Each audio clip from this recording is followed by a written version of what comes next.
नहीं यार.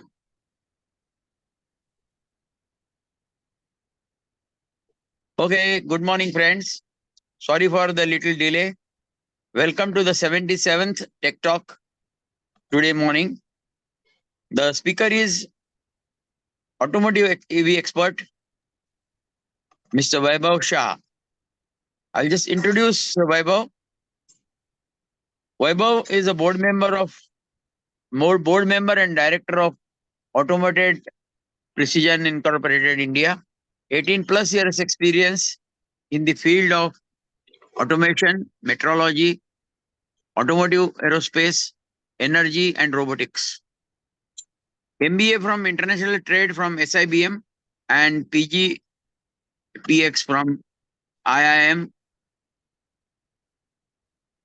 Mitesh Electronics BITS Pilani. MTech from MTech in Electronics from BITS Pilani. Today he is going to cover basically Indian automotive industry, EV industry, and focus of the presentation will be more towards trends and the direction of industry which has progressed and how it is heading through the obstacles and challenges that are ahead of us. Questioning the EV boom in the coming and future. So without spending much time, I will request Vaibhav to start his presentation. Meantime, Makarand and Vishwas will try to make him host to give the presentation, but he can always do the introduction. Over to you, Vaibhav. I have already started share the screen. Yeah, and good morning, everyone.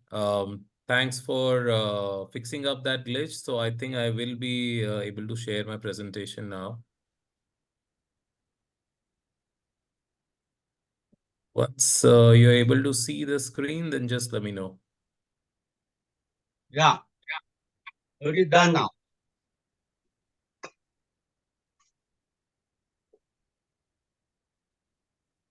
Second.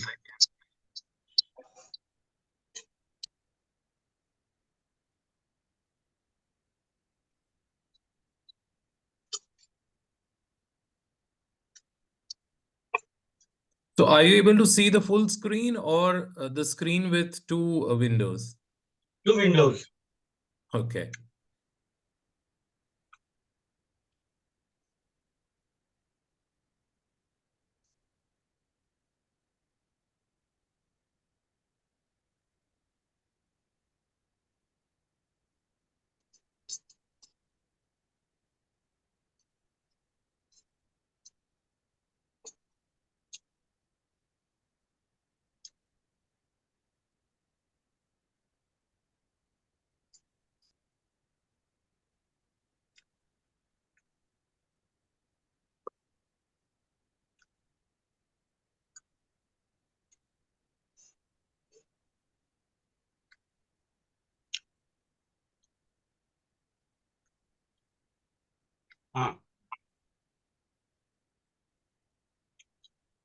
Is it still the same now or it's changed?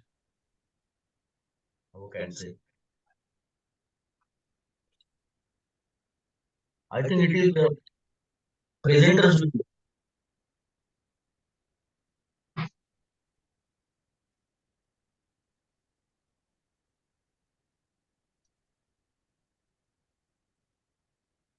Able to swap it. Now it is better. Just make that full screen. Or you can start. Yeah, perfect. Now start the recording. Recording already started. Pause नाही घेतला का पण? Yeah. अरे त्या स्क्रीनच्या खाली जा, डावीकडे पेज दिसेल, तिथे क्लिक करा म्हणजे संबंध दिसेल. Vaibhav. Bottom line. Open the screen. Open the screen. Vaibhav, please follow Mr. Vishwas Kale's instructions. Yes. Open Yeah, करा tell ना me, screen. Meantime, Makarand, pause the recording. Okay. Not this. Open the full screen. So good morning and start the speech. All right, sir. So, welcome everyone. So, I think the next 35 minutes approximately, or 40 minutes, whatever the time is, I'm going to spend on the EV market in India currently, what has been the performance of last year, and certain progressive aspects for everyone about this industry, what this has to offer today, tomorrow, and several years down the line. We will deep down into a lot of numbers and facts and figures of last 5 years of EV performance in India, and also about different segments of the market. So, without wasting any further time, let's straight jump into the EV market. So the first and foremost thing is that electric vehicles or EVs have emerged as a beacon of hope in a world where environment challenges were looming, with a promise for a cleaner and a much more sustainable mobility.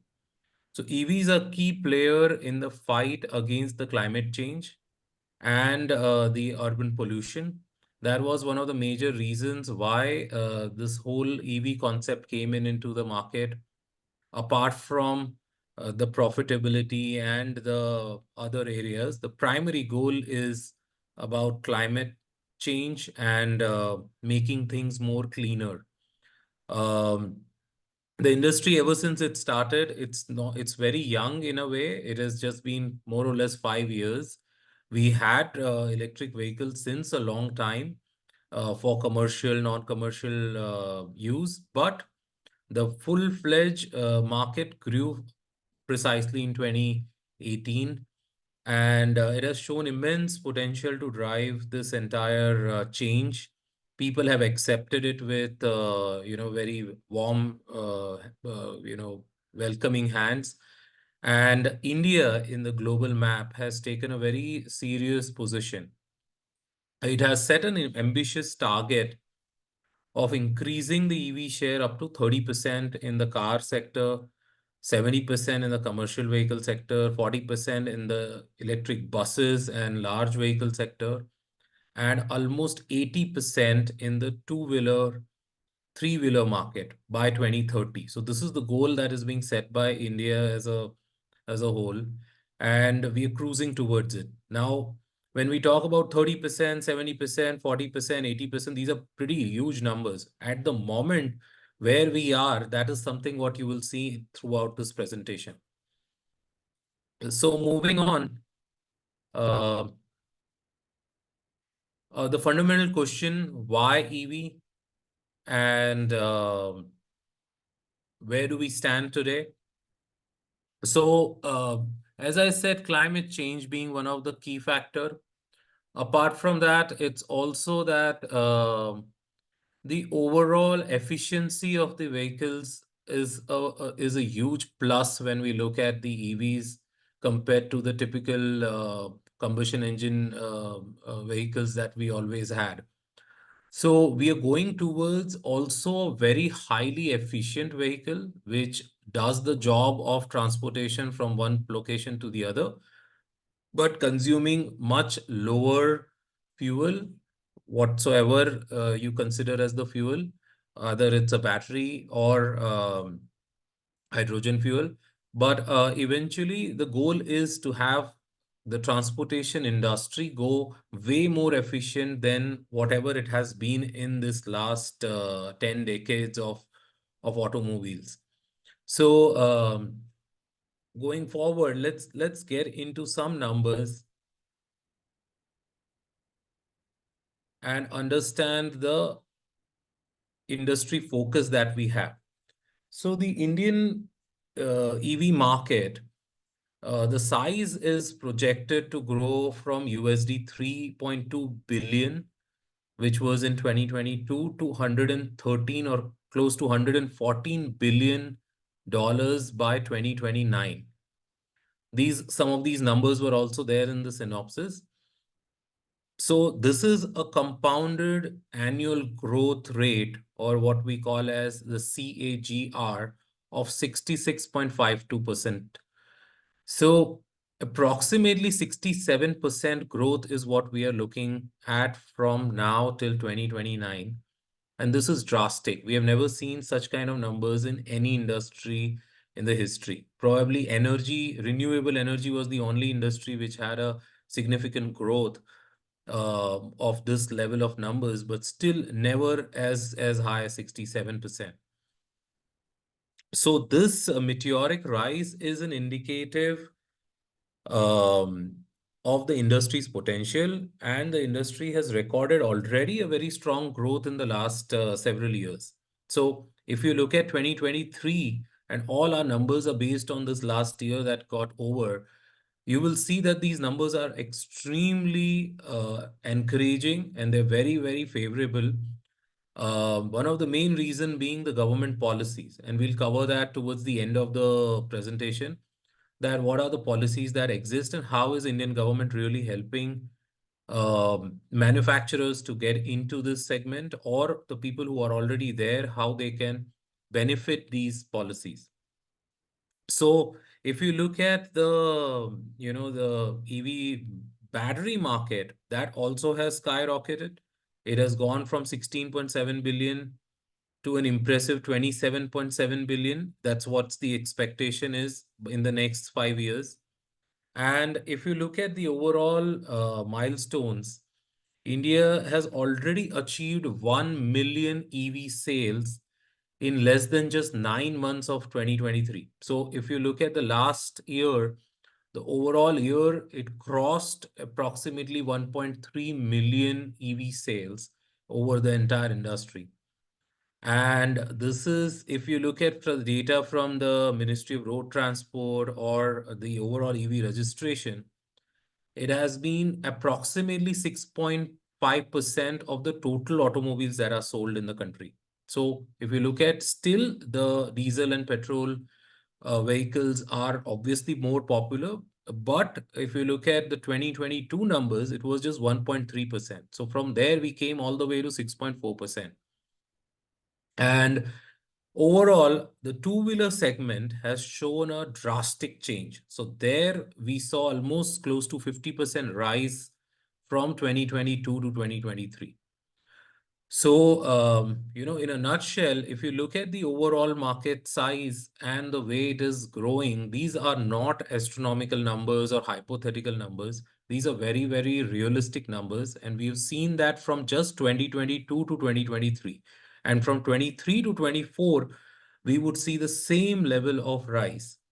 So now there are a lot of automotive brands that have taken this entire EV as very, very serious project for their organizations. Like number one name that comes to our mind is Tata Motors. They took EV very seriously, and a lot of models that they intended to launch in the petrol and diesel variants immediately came down in the EV variant as well. They have certain dedicated cars, or passenger cars, which are only available in EV models, and that's the trend that they are trying to follow. So there are established players which exist. We all know Mahindra, Tata, MGs. There's so many brands, and there are a lot of new entrants which have entered into this segment. Now, beyond automakers, there are also power, oil and gas, and some other parallel industry companies also very keen and interested in getting into EV sector. So collectively, these all sectors are very heavily investing and working towards expanding the EV charging facility. So that's another scope of business that has, and as an industry that is growing. And thousands of charging stations, which seem to be very unrealistic, has all become a reality now. So there are already more than several thousand charging stations which are existing today in the country, and the rate at which it is growing is enormous. So the latest CII report, shows that a 1.32 million charging stations in India is expected by 2030. So we are in few thousands right now, and we are looking at 1.32 million. So approximately around 13 crore charging stations across the country. So that is a pretty huge number, and that itself is a huge business potential as well. On the other side, it's also an ideal ratio. What they want to maintain is one charging station to every 40 electric vehicles. So this is what is approximately what is expected. So that shows us that every year we need to at least have 400,000 or 4 lakh charging station to be installed into the country in order to maintain that 1/40 ratio. So this is what is something that is getting planned out.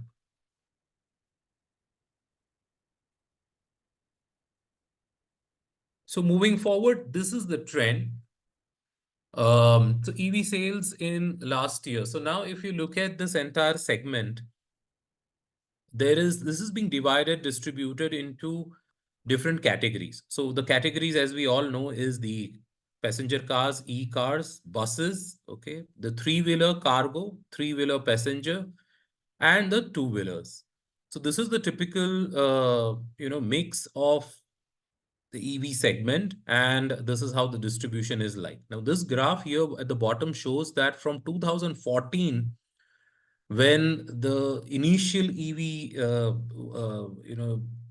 direction was set, and then there was, slow and steady people were getting into it. Nobody took it very seriously in those early years.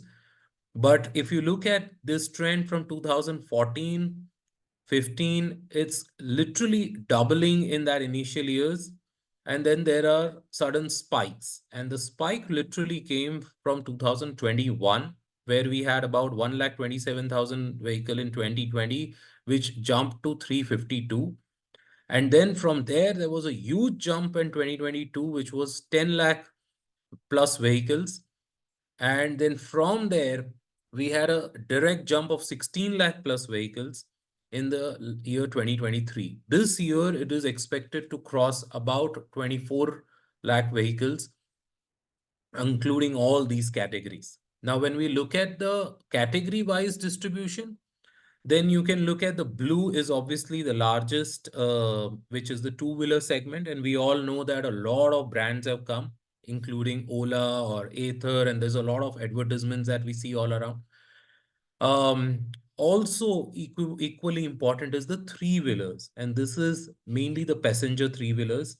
This is a very popular mode of transport in India still. So no matter how many metros or public transport options do we create, but still the three-wheeler passenger market is still intact, and it is growing at a rapid rate. And people do prefer to use that mode of transport with the ease and and avoidance to a lot of parking issues and a lot of movement and the stress involved. So that segment has also shown a drastic change, and the three-wheeler passenger segment has actually changed focus from the combustion engines to electrical.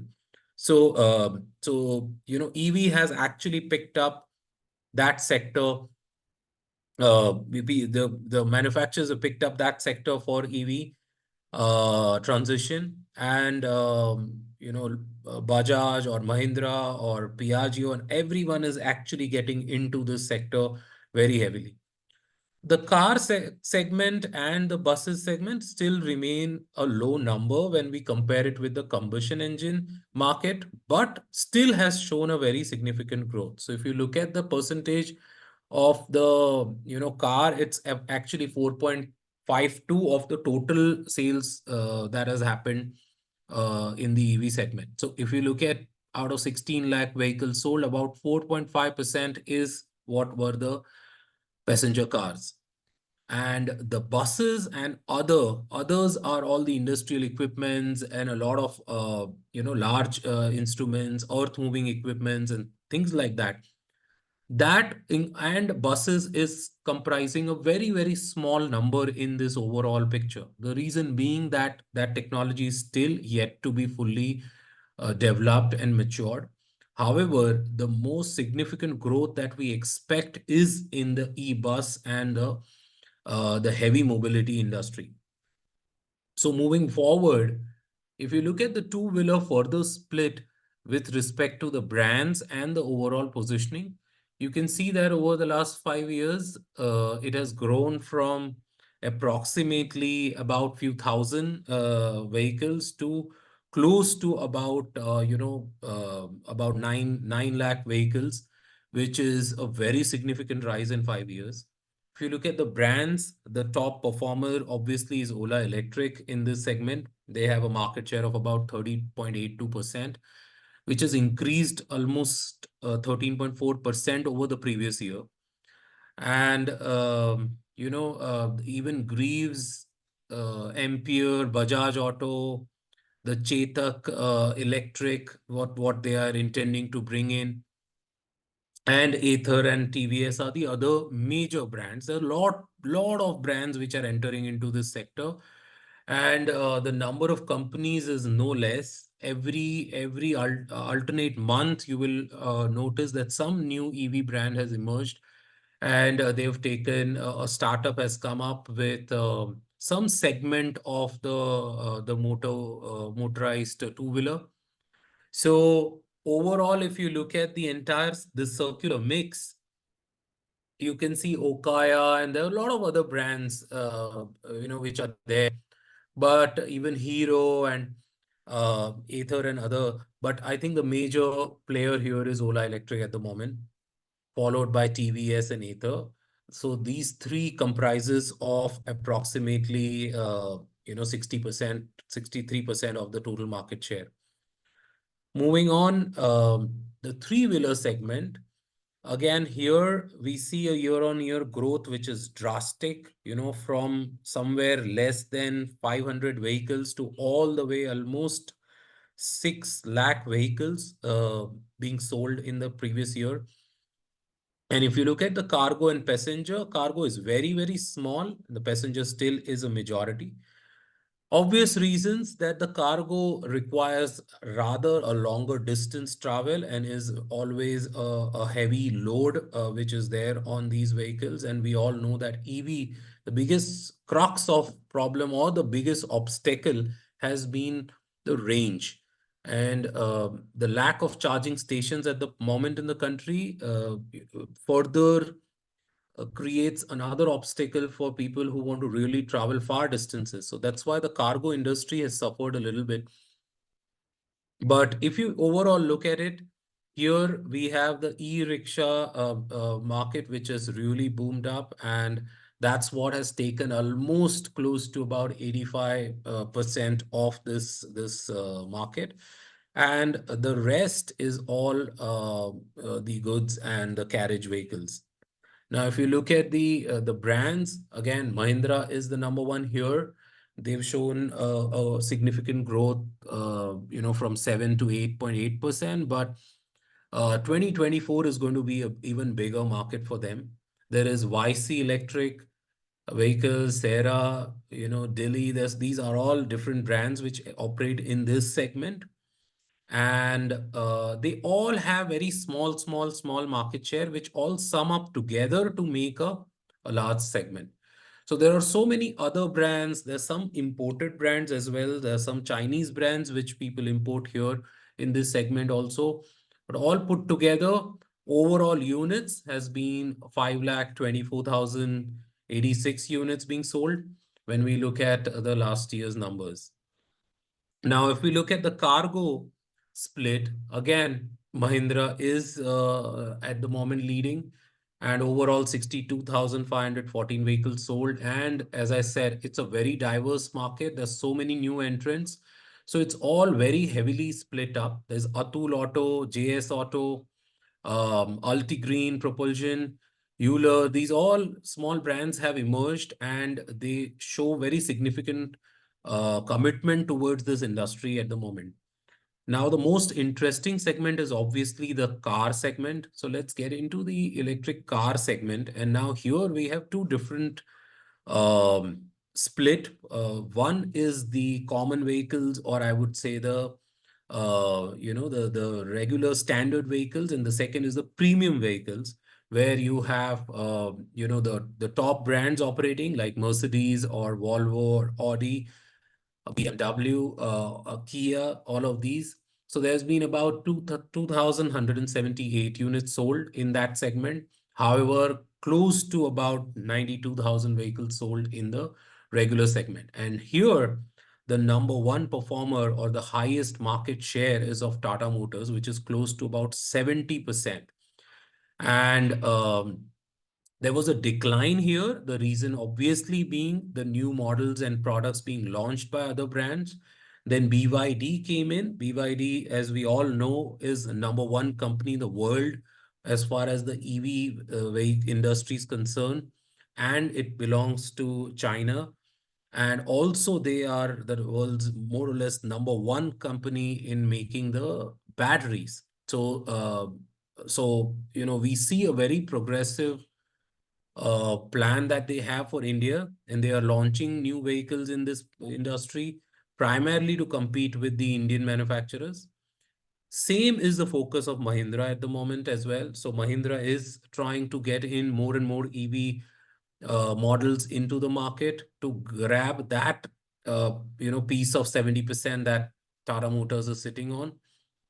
And there are new brands which are also entering. The existing large automotive giants are also looking for their EV options. So you would soon see Renault and Nissan, and as well as Hyundai and Toyota getting into pure EVs very soon. Hyundai already have a lot of models in the market, but their market share is very small, looking at the price point that they have, which is very high, and they are not very affordable cars, but still has a very, very good potential to grow in this industry. Overall, if you look at this graph, it's literally like a skyscraper today, because nobody thought that in 2018 that this kind of rise will happen. So, the overall numbers, if you look at, is cruising towards a lack of cars being sold. And 2024 has a projection of approximately 1.6 lakhs car. So it's close to about 60% rise is what is expected out of this industry. Moving on, the buses, which is a very focused area. So anyone who has joined this session to understand what should be the direction, or if you want to get into this industry, what should be the focus area, then I would obviously recommend that the electric buses and electric trucks is the next big thing that is coming up in this industry. There's a very steep rise again here, almost 62% rise year on year. And Tata Motors leads by 47%. Now you see here last year, 2022, it was 6% market share. From 6% to 47% is what they've grown. And the reason being that the government's involvement now in converting the normal combustion engine buses, diesel buses into electric buses is very, very strong. And there is a serious policy formation taking place at the moment. Already, Delhi government announced that they want to have close to about 8,000 buses, e-buses, and they want to convert all their current transportation, bus transport, to e-transport, because that is the largest emitter of pollutants into the environment. And that initiative across the country, if you look at the number of buses that we see around, even say in Pune city, that number is enormous. You look at Mumbai, the number is enormous. So what kind of growth that we can expect in this sector is higher than any other segment that I spoke about. And also the volume, when you talk about revenue, obviously a bus is way more expensive than an electric car or an electric two-wheeler. So the revenue numbers are also going to shoot up drastically with this particular segment. So this is the next way forward. If you look at the next 5 years down the line, I think there would be a drastic number change in the electric buses and the electric truck segment.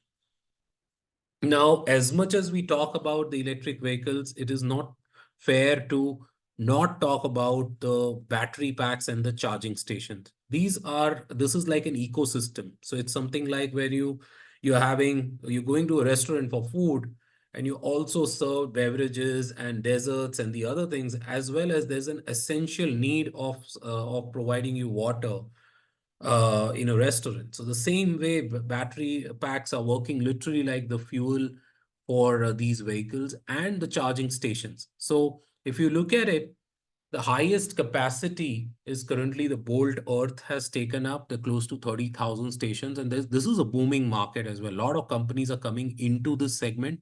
They don't make any EVs. They have nothing to do with the automobiles, but they have everything to do with charging station. They are mastering into electrical side of the business, and they know how to generate that power and provide a consistent source of fast charging. So that has, in terms of capacity, grown drastically. We are talking about 600 megawatt hours of charging capacity, which has come up by all these brands put together. As well as if you look at the units, we are cruising towards almost, about 50,000 charging stations installed in the country. But as I said, we have currently adopted a 1 to 40 ratio. And if we expect the growth in the EV sales, we should also expect an equivalent growth in the charging stations also. Going forward, the next 3 slides are about the state-wise distribution. So if anyone is interested to know, or there's a common question that you might have, that what is happening in Maharashtra, what is happening in Gujarat, so that is the kind of distribution I have done. So if you look at the state-wise sales, this is how the 16 lakh vehicles which were sold is distributed amongst the different states. And as you can see, the number one or the leading state is Uttar Pradesh. So UP is giving 17.25% of the total sales. Next is Maharashtra, which is 12%, followed by Karnataka at about 9.5%, and then Rajasthan, Tamil Nadu, Gujarat, and the other states. Overall, if we look at the number of units, okay, so there is two sides of here. The 16 lakh 11,000 units comprises of the overall EV vehicles. But when we compare, we collectively look at the two-wheeler segment and the others, which are the factory automation vehicles and the stackers and the pallet trucks and a lot of those, when we sum it up all together, we had approximately a battery powered vehicle as about 36 lakh 24,000.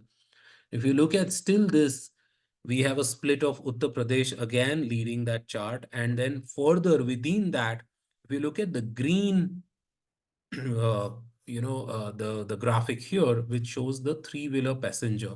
So almost about 85% of that sales that has happened in Uttar Pradesh is of the three-wheelers.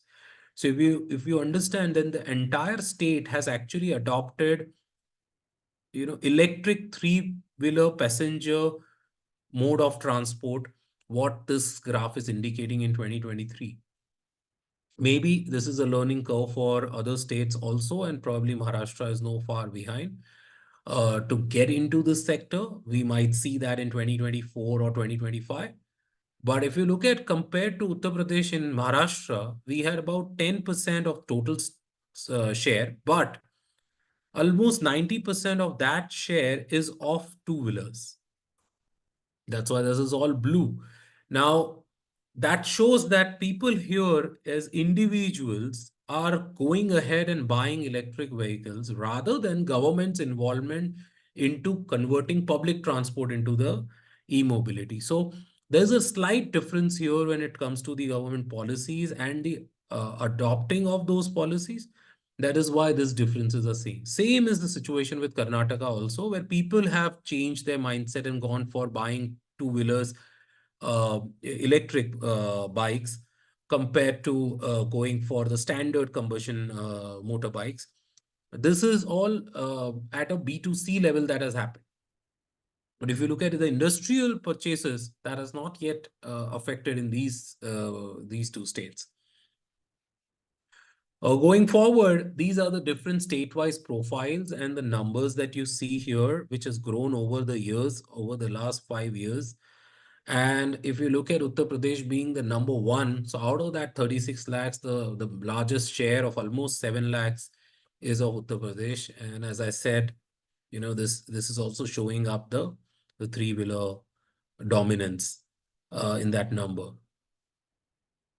Same way in Delhi, we have about 261,000. In Rajasthan, we have about 221,000. And in Tamil Nadu, we have about 198,000 vehicles sold. Again, dominated by the two-wheelers.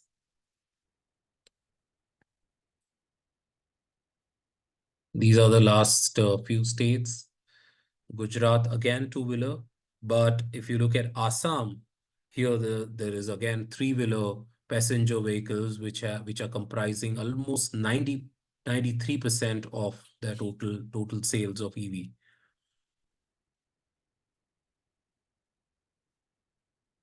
So now coming to the government initiatives, what has come up.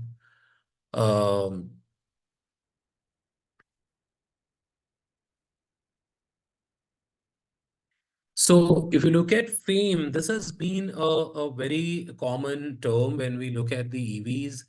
And this was something which was introduced by India long ago, in 2018. The full form of FAME is Faster Adoption and Manufacturing of Hybrid and Electric Vehicles in India. So this is a policy which actually was rolled out, and now the FAME 1, FAME 2 is also rolled out. This is basically to enhance the inclination of people to get into this industry first. Second, giving a lot of subsidies and hand holding when it comes to this particular sector. And thirdly, we are also trying to give manufacturers a tax benefit, also support from larger brands in order to make your component supply to those bigger brands very effectively.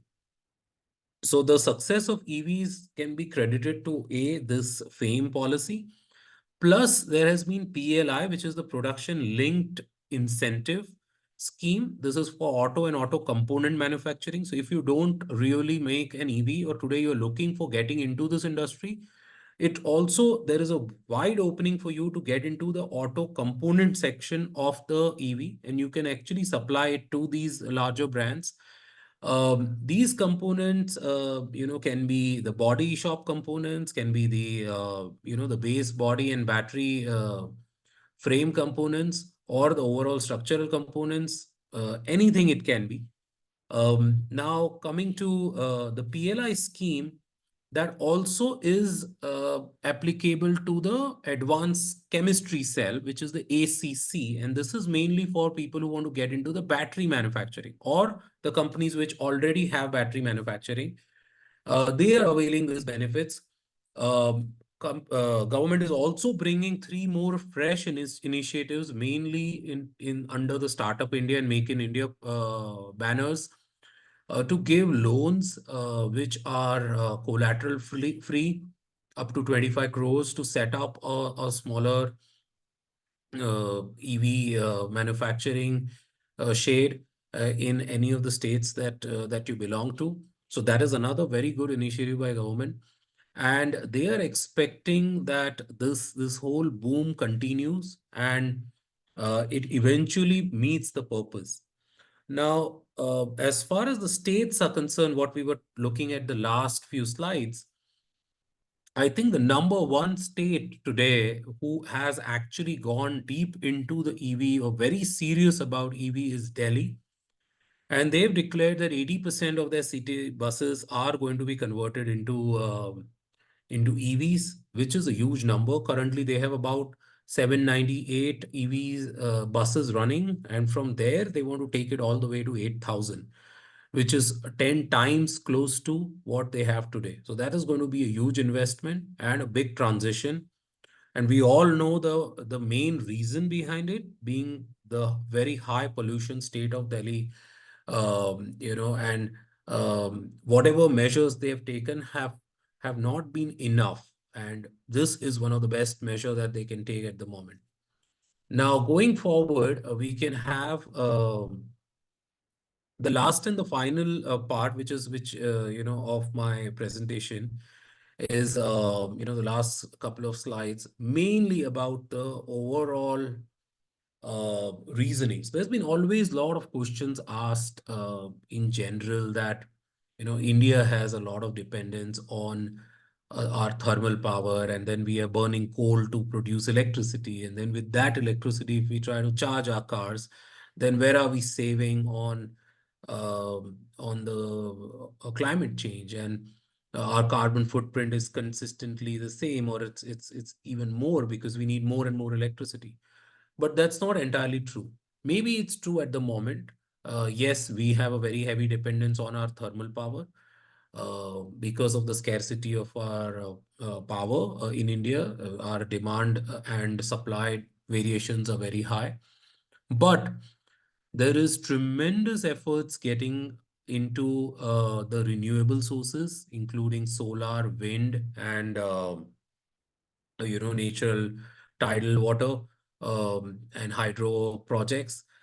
This, after a while, maybe 5 years down the line, will take the leading place in the supply of overall electricity to the entire city and states.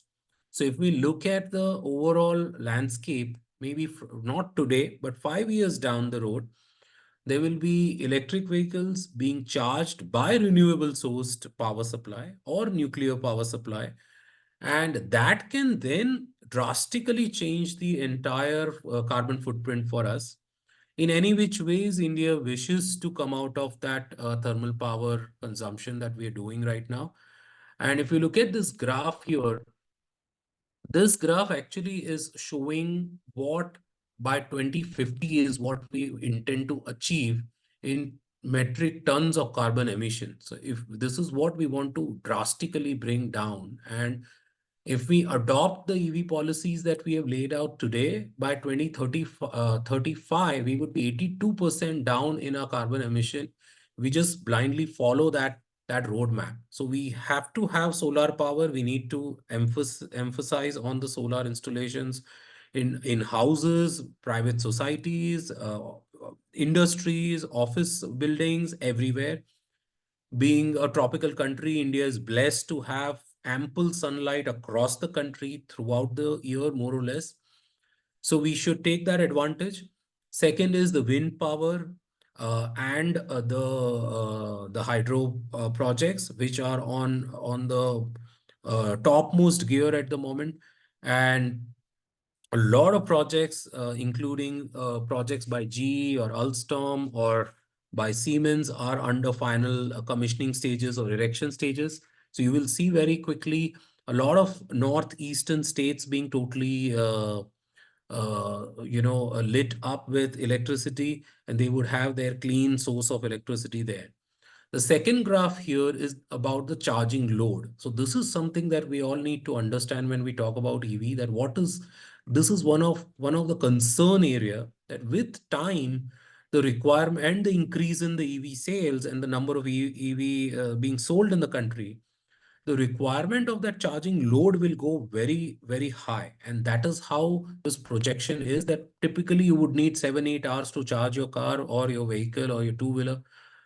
And when so many people are charging, and especially when we are looking at fast charging and high current charging, your load on the electric grid is going to be enormous. And that's why somewhere that entire ecosystem needs to be also rebuilt, where you might buy EV, but you need to have that kind of electricity available with that quality, that consistency, and stabilized power at your doorstep that enables you to charge your vehicle. Same way for the charging stations, which would be installed across highways or across the country.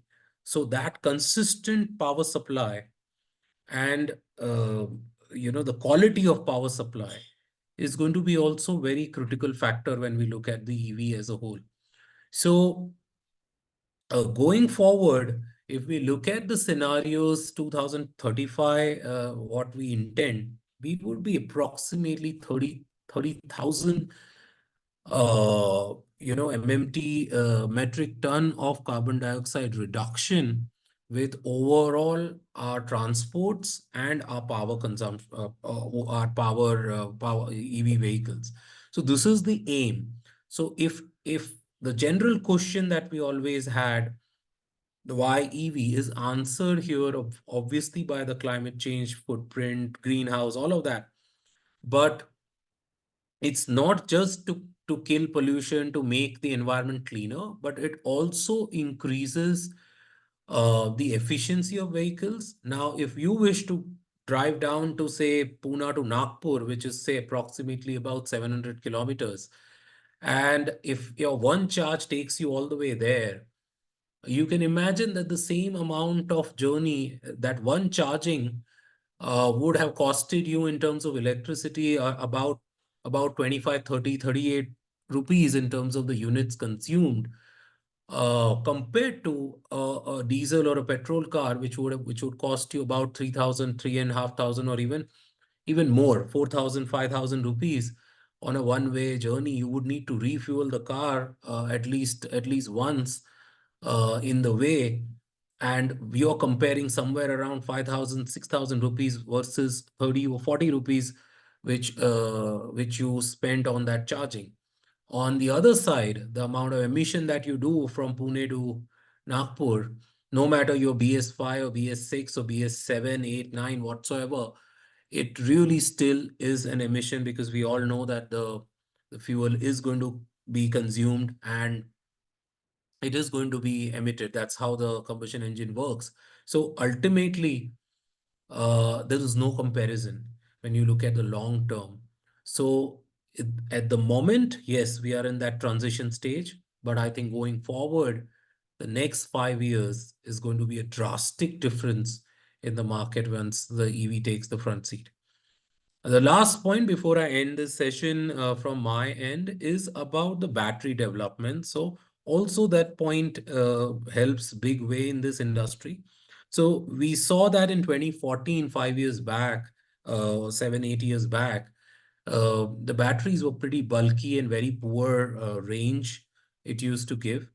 And today we are talking about 1,000 kilometer range, 1,200 kilometer range, and a much lighter and a thinner wafer battery. So there is a drastic change that happening in that battery manufacturing and the research that's going on. And that is the game changer actually, because the moment you get lighter batteries, which can take you so far distance, then it becomes way more viable, and even for the larger vehicles like buses and trucks, to actually get into this section very, very easily. So you would have that passenger load, you would have the cargo load. However, you will have a decent amount of range, which would enable you to have that transportation transition from what currently you have and from where you wish to go. So that is a parallel road that is going on at the moment. EV development is one road, and the parallel road is the battery development, and they both are hand in hand together to make us achieve this goal that we have for the next 10 years. So that's all from my end for this session, and over to the Tech Forum team. And anyone has any questions, we can just please let me know. Yeah, thanks a lot, Vaibhav, for this wonderful overview. We really appreciate your research and study. There will be few questions from the people, rather members around. So first, identify your name and raise the question. So the platform is open for question and answer session. Meanwhile, Vaibhav, you can address the questions asked in the chat box. Okay, sure. I am Hemant Pardikar. I have asked 2 questions in chat box. Request you to please answer. Yeah, then go ahead and shoot out. Yeah, 1 second, sir.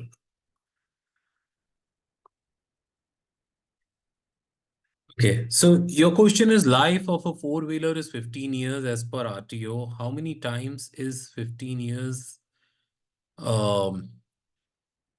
Batteries have are to be replaced. Right.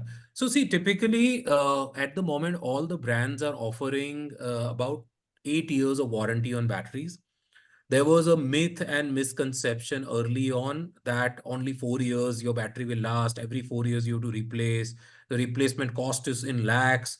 So buying a EV is complete waste of money, all that. But that's all wrong misconception and myth. The typical battery life is 8 years. And in 15 years time frame, if you look at it, one time replacement will be required.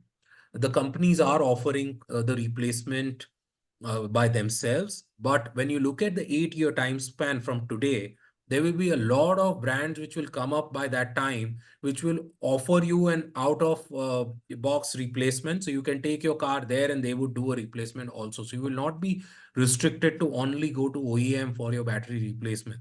Secondly, the cost of battery is coming down and down and down with time. So the same capacity battery before 5 years was almost double the price. So the price is going down and the range is increasing. So the battery, once you replace at that after 8 years mark, might give you a much better range. And you might even choose to get that replacement done by 6 years or 7 years also.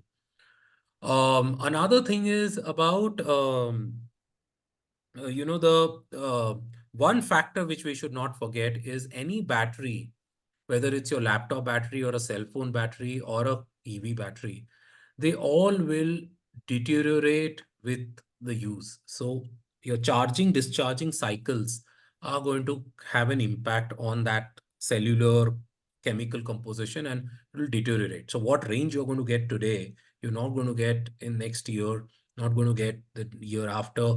And at the 8th year, you might have a reduction in range, but there is a ratio which all the OEMs provide. So if you're intending to buy an EV, you can surely ask the brand. They will give you that graph that how that reduction will be over the year.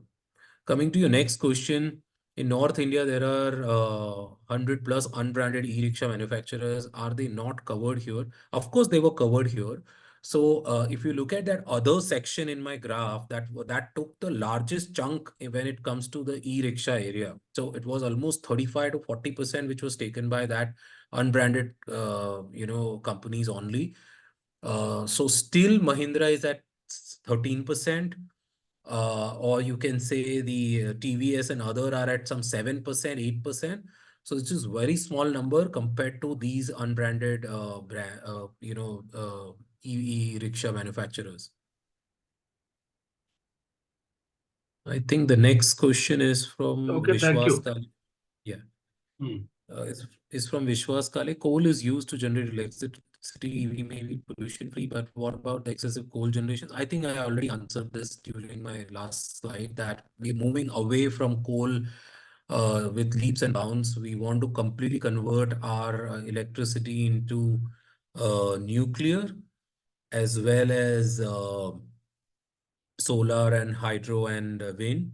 And you know that there's a government initiative very recently launched about the solar panel installation for every house and every societies, every industry, every manufacturing facility, airports, train stations. So you will see in the coming few years a drastic change that would happen with as far as that is concerned. And people are aware that if you're burning coal to charge your EV, then it is absolutely not making any sense. So there's work going on there. Replacement part, I have already cleared. The OEMs are giving that warranty and no questions asked. They replace your batteries if they fail within that period of time. Um, for electric cars, what about enough charging stations? That I also covered that 4 lakh cars, 4 lakh stations per year is must, and that's what is getting done. With the intention, so many new brands are coming up into the charging industry rather than making EVs. So that's one task which needs to be covered. And the driving distance range is increasing. So if you look at the latest news from BYD, if you follow EV, you must be knowing BYD is the king, and they've just launched a battery which is 1200 kilometers range in their new car, new SUV. Now, 1200-kilometer range is an incredible range because you can travel a serious distance. 1200 kilometers, a serious distance. You can go, up and down, from Gujarat to, say, Pune to Ahmedabad, come back in one single charge. That is something seriously incredible. You cannot compare that with any combustion vehicle ever. And the amount of money that you're going to save is enormous again there. What about the big economic shock when batteries are to be replaced, say, after 3 or 4 years? So it's not 3 or 4 years at the moment. Yes, you're correct that cars which were sold in 2018 or before had this issue of 4.5 years of replacement, but a lot of OEMs have taken those cars back, replaced to the new batteries at some very you know subsidized cost, and given the users that chance to upgrade their batteries with the new 8 years warranty batteries. What's the future for converting IC engine two-wheelers to composite EVs? Will there be more adoption to pure EV or converted composite vehicles? Excellent question this is. So yes, there is a definite potential here to convert IC engines into EV engines. However, you look at it that the two-wheeler, the market is very, very diverse in terms of several models that exist in each brand. So if you look at Hero, they have close to about 12 different models of motorbikes, and a lot of motorbikes have phased out.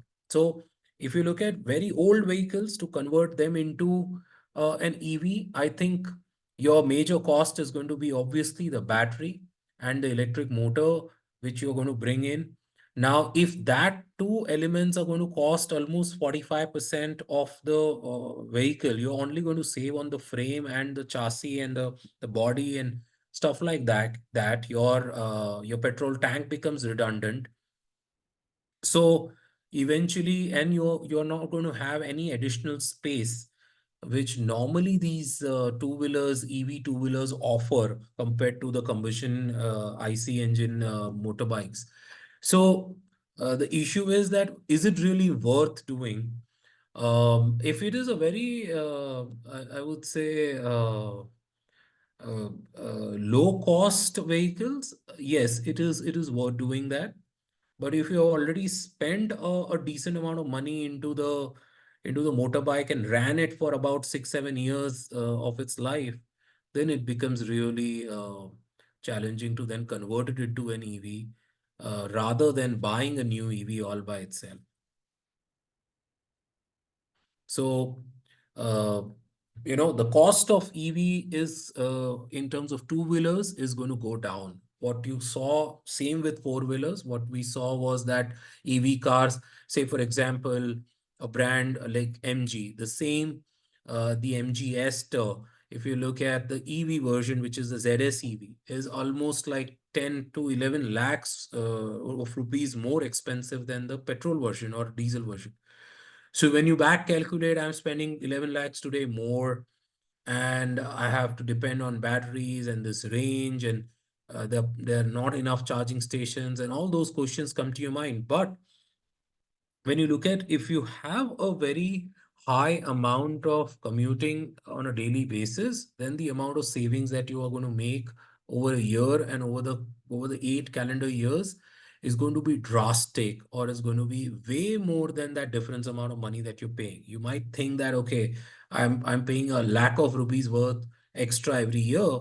I can buy 1 lakh rupees worth of petrol and it will run my vehicle for a while. But it is not necessarily true because your maintenance cost, your breakdown cost, your all the other cost involved in a combustion engine vehicle is far higher or almost double or triple the cost of compared to any electric vehicle.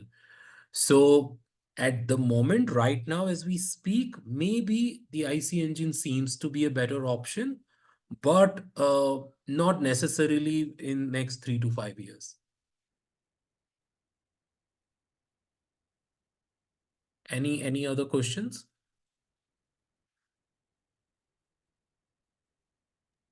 Was that the last question, friends? I think looks no more questions. So we have come to an end. 5 minutes late, no problem, because of the initial hitch. So thanks a lot, Correct, sir. Vaibhav, for the wonderful overview. And we really appreciate your efforts and research. Yeah, We will have a presentation after fortnight, and we will be having another exciting subject. But yes, today's subject was exciting and it has given the overview. Definitely guide the manufacturers or newcomers who want to enter into EV.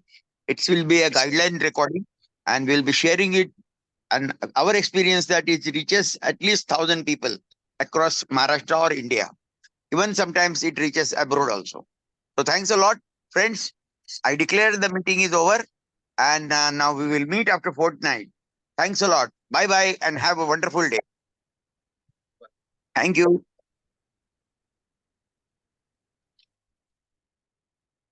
Stop recording, please.